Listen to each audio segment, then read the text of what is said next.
Now here's my collection bucket.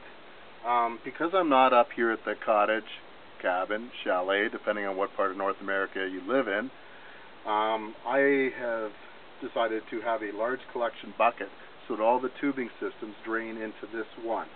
Now it's very simple. It's a Rubbermaid type tote that you can get anywhere. I've drilled a hole in the side so that the tubing can come through it and drip and fill the container. So you also can put a lid on it and clamp it down so that you don't get any leaves or debris of any kind in the sap itself. It just makes for filtering it later on a lot easier. You notice I put a watermark line here, or a sap mark. That I've determined that if I can get that much sap, I can make 1 liter of syrup. And after today, I'll probably be marking other ones to see how many for 2 liters, etc. Notice the ice that forms here.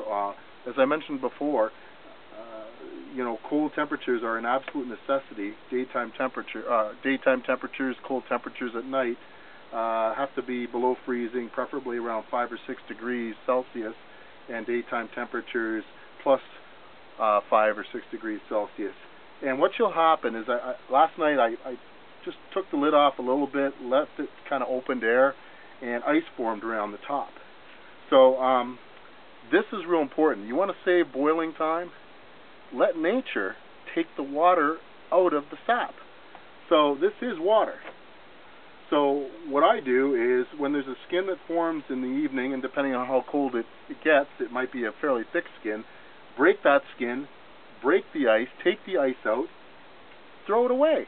Because that's just time and wood that you would have spent boiling it out over on the evaporator. So you might as well, help yourself out, do yourself a service, and get any of that ice out now, and it'll save you some time later on. Most of it's gone now. So it's a pretty efficient way of doing things, and again, it allows me not to be here where if you had buckets on trees, you'd have to be emptying them maybe once a day. When the sap flows, it's flowing. And those buckets can be filled to the brim in one day. So having a large container like this, or even one larger, will allow you to go several days without having to empty anything. And then when you come up to the cabin, cottage, or whatever, there it is. It's ready for you. It's in the shade. So it stays really cool, and your sap is ready for boiling.